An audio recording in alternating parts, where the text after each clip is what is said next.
یہ اس کی کیفیت ہے کہ گناہ کرنے کے بعد، نافرمانی کرنے کے بعد اس کا دل لرز اٹھتا ہے. وَقُلُوبُهُمْ وَجِلَةٌ. تو حضرت عبداللہ ابن مسعود فرماتے ہیں یوں محسوس کرتے ہیں جس طرح پہاڑ تلے آ گیا ہے اور پہاڑ ابھی گر جائے گا اور انہیں کچل دے گا. تو وہ جلدی جلدی تلافی کرتے ہیں، توبہ کرتے ہیں، رجوع اللہ کرتے ہیں تاکہ ہمارا گناہ معاف ہو جائے. اور منافق کی مثال بھی بیان کی گئی. جب وہ گناہ کرتا ہے تو یوں محسوس کرتا ہے جیسے بدن پہ مکھی بیٹھی تھی، ہلکے اشارے سے اڑا دی. سویر سے لے کر شام تک کتنی بار ہم اپنے بدن پہ بیٹھی مکھیاں اڑا دیتے ہیں اور ہمیں شام کو یاد بھی نہیں ہوتا کہ یہ عمل ہم نے کتنی بار کیا ہے. میں اور آپ اپنے اندر اتر کر کے دیکھ سکتے ہیں ہماری کیفیت باطن کیا ہے. نمازیں چھوڑی، جھوٹ بولا، غیبت کی، چغلی کی، کسی کا دل دکھایا، کسی کو تکلیف دی، گالی گلوچ کیا، سب و شتم کیا، سویر سے شام تک کیا کیا گناہ کیے. کبھی خیال بھٹکے، کبھی سوچیں آوارہ ہوئیں، کبھی نگاہوں نے بدکاریاں کی، کبھی زبان نے جرم کیے، اور شام کو ہمیں یاد بھی نہیں ہوتا کہ آج ہم نے کیا کیا جرائم کیے، آج ہم نے کیا کیا گناہ کیے. اگر ہماری یہ کیفیت ہے تو یہ عملی نفاق ہے کہ بدن پہ مکھی بیٹھی اور اڑا دی. اور اگر ہماری کیفیت یہ ہے کہ گناہ کے بعد یہ محسوس ہوتا ہے کہ ہم پہاڑ تلے آ گئے اور اللہ کی ناراضگی ہم نے مول لے لی اور جلدی جلدی توبہ کر کے رجوع کرنے کی جانب بڑھتے ہیں، تو پھر مبارک ہو. نہیں تو مجھے اور آپ کو اپنا محاسبہ کرنا چاہیے. ہمارے دلوں پر زنگ چڑھ گئے ہیں اور ہماری کیفیت یہ ہو گئی ہے کہ گناہ کرنے کے بعد بھی ہم ڈٹے رہتے ہیں. جبکہ زندگی اصحاب رسول کی دیکھیے ان سے بھی کبھی کوئی خطا سرزد ہو جاتی تو وہ فوراً اس گناہ کی تلافی کے لیے حضور کی بارگاہ میں حاضر ہو جاتے. حضرت ابو لبابہ رضی اللہ تعالیٰ عنہ نے اپنے آپ کو مسجد نبوی ہوا تو پھر حضور کے ہاتھوں سے اپنے آپ کو انہوں نے کھلوایا. ایک خاتون حضور کی خدمت میں حاضر ہوئی اور عرض کی یا رسول اللہ صلی اللہ علیہ وسلم مجھ سے بدکاری سرزد ہو گئی ہے اور میرے پیٹ میں بچہ ہے اور میں چاہتی ہوں کہ آخرت کی سزا کی بجائے دنیا کے اوپر اس کی سزا مجھے دے دی جائے تاکہ میں پاک ہو جاؤں اور صاف ہو جاؤں، کیونکہ آخرت کی سزائیں بہت سخت ہیں. اللہ کے محبوب علیہ السلام نے جبریل امین سے ایک دن پوچھا تھا مجھے جہنم کے عذابوں کا ذکر سناؤ. تو عرض کی یا رسول اللہ صلی اللہ علیہ وسلم سب سے ہلکا عذاب، اخف العذاب، ہلکا ترین عذاب یہ ہے کہ جہنمی کے پاؤں میں آگ کے جوتے رکھے جائیں گے. باقی اس کے پورے بدن پہ آگ نہیں ہوگی، صرف آگ کے جوتے اس کو پہنائے جائیں گے. لیکن اس کی حدت، گرمی اور شدت اتنی ہوگی یغلی منہما دماغہ، اس کی شدت سے اس کا دماغ پگھل کر ناک اور کانوں کے ذریعے سے باہر آنا شروع ہو جائے. یہ سب سے ہلکے عذاب کی کیفیت ہے. اور جو عذاب سخت ہیں الیاذ باللہ، اللہ تعالیٰ قرآن مجید میں فرماتا ہے ثم لا يموت فیہا ولا یحیا، اس بڑے عذاب کا ذکر کیا جو جہنمیوں کو دیا جائے گا. فرمایا اس عذاب کی کیفیت یہ ہوگی بندہ نہ جیے گا نہ مرے گا. جیے گا اس لیے نہیں کہ آگے اور پیچھے، دائیں اور بائیں آگ ہی آگ ہوگی تو اس آگ میں جینا کو جینا تو نہیں ہوگا. اور مرے گا اس لیے نہیں کہ موت کو موت آ چکے. جنت میں جنتیوں کو ایک ہی ڈر اور خدشہ ہوگا کہیں موت نہ آ جائے، اور جہنمیوں کو ایک ہی امید ہوگی کہیں موت آ جائے اور جان چھوٹ جائے. اللہ تعالیٰ مینڈے کی شکل میں موت کو لائے گا اور موت کو ذبح کیا جائے گا. جنتی جنت سے اور جہنمی جہنم سے دیکھ رہے ہوں گے.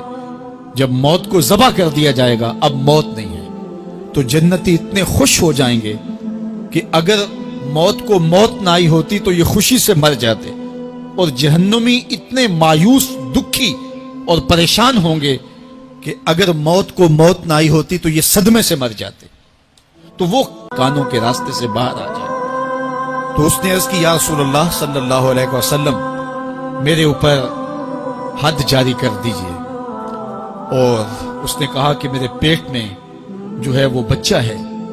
اللہ کے محبوب علیہ السلام نے فرمایا جاؤ جب بچہ پیدا ہو تو پھر آنا. وہ چلی گئی. تو جب بچہ پیدا ہوا تو گود میں اٹھائے پھر حضور کی خدمت میں حاضر ہوئے اور عرض کی یا رسول اللہ یہ ہے بچہ جو میں نے گناہ کیا تھا، بدکاری کی تھی، آج یہ اس کی نشانی ہے۔ تو اللہ کے محبوب علیہ السلام نے فرمایا کہ اسے لے جاؤ اور اسے دودھ پلاؤ، اور جب یہ کچھ کھانے پینے لگ جائے گا تو پھر آنا۔ تو تھوڑی دیر کے بعد، کچھ دنوں کے بعد وہ دوبارہ حاضر ہوئی اور اس نے اس بچے کے ہاتھ میں روٹی کا ٹکڑا دیا ہوا تھا اور عرض کی یا رسول اللہ دیکھ لیجئے اب یہ روٹی کھانے لگ گیا ہے۔ اللہ اکبر۔ تو اللہ کے محبوب نے فرمایا انہیں لے جاؤ اور جا کے انہیں سنگسار کر دو۔ اس کی یہ حد بنتی تھی، اس کو سنگسار کیا اور اس نے خود یہ سزا اپنے لیے قبول کی۔ مائز ابن مالک اسلمی عرض کی یا رسول اللہ طہرنی، مجھے پاک کر دیجئے۔ میرے حضور نے فرمایا جاؤ اللہ سے معافی مانگو۔ وہ گئے اور معافی مانگی، بے چینی اتنی تھی، پھر آ گئے اور عرض کی طہرنی یا رسول اللہ، حضور مجھے پاک کر دیجئے۔ فرمایا جاؤ اللہ سے معافی مانگو۔ وہ گئے، معافی مانگی، پھر پلٹ آئے، تیسری مرتبہ، چوتھی مرتبہ۔ آقا کریم نے فرمایا فیما اطہرک، تمہیں کہا اللہ سے معافی مانگو، کریم ہے معاف کر دے گا، تم پھر پلٹ آتے ہو، تمہیں کس جرم سے پاک کروں؟ قال من الزنا، عرض کی مجھ سے بدکاری ہو گئی ہے اور میں چاہتا ہوں کہ دنیا پر فارغ ہو جاؤں۔ حضور نے فرمایا کہ اس کا توازن عقلی تو ٹھیک ہے، عرض کی حضور صحیح الحواس ہے۔ کہا کہ یہ نشے میں تو نہیں کہہ رہا، کسی نے اٹھ کے منہ سونگا، کہا حضور ایسی بات بھی نہیں ہے۔ فرمایا تم سوچ لو کیا کہہ رہے ہو؟ کہا حضور جو میں کہہ رہا ہوں وہ سچ کہہ رہا ہوں، مجھ سے گناہ سرزد ہو گیا اور میں چاہتا ہوں کہ دنیا پر ہی فارغ ہو جاؤں۔ اللہ کے محبوب علیہ السلام نے فرمایا کہ انہیں سنگسار کر دو۔ مائز ابن مالک اسلمی کو سنگسار کر دیا گیا۔ جب ان کا جنازہ اٹھا تو حضور بھی جنازے کے جلوس میں تھے۔ کسی کی زبان سے نکلا لو مائز نے گناہ کیا تھا، بس یہ بات سننے کی دیر تھی، اللہ کے محبوب کے چہرے پہ جلال آ گیا۔ فرمایا خبردار اگر کسی نے میرے مائز پہ بات کی، میرے مائز نے ایسی سچی توبہ کی ہے اگر روئے زمین کے تمام مسلمانوں میں بانٹ دی جائے لکفاہم، سب کی مغفرت ہو جائے۔ کہ انہوں نے اپنے آپ کو خود پیش کیا ہے۔ اب مائز ابن مالک کا جنازہ اللہ کے رسول نے خود پڑھایا، بلکہ مسلم کتاب الحدود میں ہے کہ ان کے جنازے کے دوسرے دن یا تیسرے دن حضور ان کے ہاں تشریف لے گئے، اور جب آقا گئے وہم جلوسن، تو لوگ وہاں بیٹھے ہوئے تھے۔